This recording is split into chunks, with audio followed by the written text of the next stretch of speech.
Hi everyone, Zorine here, live from BlizzCon, and I'm talking to the Heroes of the Storm developers today. Would you like to introduce yourselves? Sure. My name's Nathan. I am a hero designer on the Heroes of the Storm team. Hi, my name's Matthew. I'm the lead live designer on the Heroes of the Storm team. Well, thank you for speaking to me today, Nathan Matthew. So let's kick this off. My first question, obviously, we've just seen the announcement for Ragnaros and Varian today, which was very exciting. What sort of roles were you hoping to see them fulfill in the game? Well, Ragnaros is an assassin, and he's pretty straightforward like that. He's very good at being an assassin, high damage. He's also great on pushing, good siege damage overall. Varian is much more complicated. He can fill both the tank or the assassin role, depending on the talents you pick, and that's sort of his defining feature like that. So I did have like a little bit of a play of Ragnaros just then, and it seems like he's very like pushing oriented. Like so he pushes lanes very quickly, and it seems to really speed up like how the game progresses. Was that sort of thing intentional as part of the design? Oh, absolutely. I mean, every one of his abilities has an AoE component, I think. Yep, every one of his abilities does. And so that's naturally very good for pushing. But they also are very high in damage. They have their own restrictions in order to balance them, but the high damage makes it very good in team fights as well. And are you trying to speed up, I guess, or like shorten the length of heroes matches as a part of that? That's probably difficult to do with one specific hero. If that hero isn't played in the game, then the game wouldn't be sped up.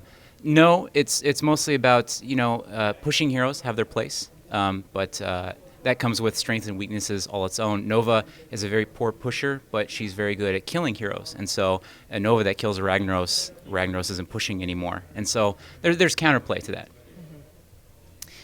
And swinging to Varian, I guess, I didn't get to have a chance to play him, but just looking at his tool set, and he's playing like two different roles, I guess. He can be the warrior or like the assassin as well.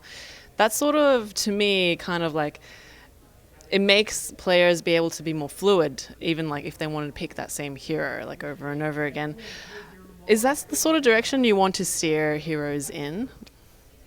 Oh yeah, absolutely. The talent system is all about meaningful choices. And Varian, most of all, I think, of all of our heroes, because his talent tree is a lot of his power so front loaded into his talent system that more than every other hero.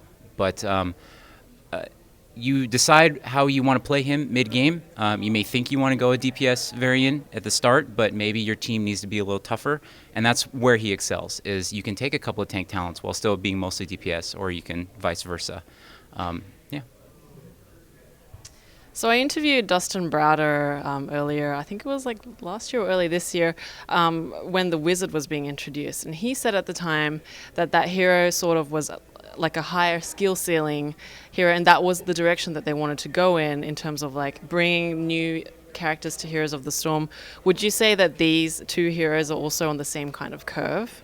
Do you want to talk about the Sure. difficulty of heroes? I would say, yeah, in general, we're trying to add more heroes that have higher range of skill cap and can allow for fancier plays. I would say Ragnaros and Varian are actually not at that same level. I would say the heroes are a little bit more straightforward. Varian obviously has a lot of gameplay through his talent system, how he wants to spec, how he wants to become a character, but his basic abilities remain fairly straightforward for players, and Ragnaros as well, but then you do have to learn his core, molten core ability that has a new set of abilities, but they should be familiar. Do you think we'll start to see more future characters being able to fulfill multi-class roles? I couldn't say for certain.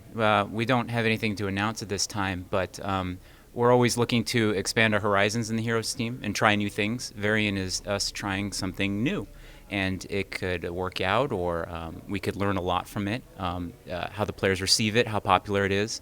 We already learned a few things about Varian before even launching him, so if we wanted to do another multi-class hero, we definitely take those things that we learned to the next one. But who knows? It's really about what the players want. If he becomes very popular and people like the idea of a multi-class, we would certainly be open to doing more. And lastly, how are you expecting the introduction of Varian and Ragnaros to affect the competitive scenes? So I guess for Varian specifically, because he is a multi-class hero, because you can play him as a warrior or as an assassin, I think that will have pretty big draft implications. Because if the enemy team first picks a Varian, you don't necessarily know what their strategy is yet. He could be a solo warrior, he could be not even a warrior, maybe they're planning to draft another warrior. So you don't necessarily know if you need to ban a warrior or what their next picks are going to be. And of course, he has that flexibility in the middle of the match to decide if he needs to go into like his warrior spec or his assassin spec, regardless of what his team comp is. And for Ragnaros, I think he plays pretty similar to some of our other melee assassins, maybe like a Thrall, but of course he has his trait, which is a huge thing, allows him to, I think better than any hero in the game, defend against a push. So expect to see him on like Brax's holdout, defending against legions of Zerg. All right, well, thank you so much for taking the time to speak to me today. For more coverage from BlizzCon, make sure to check out Yahoo Esports.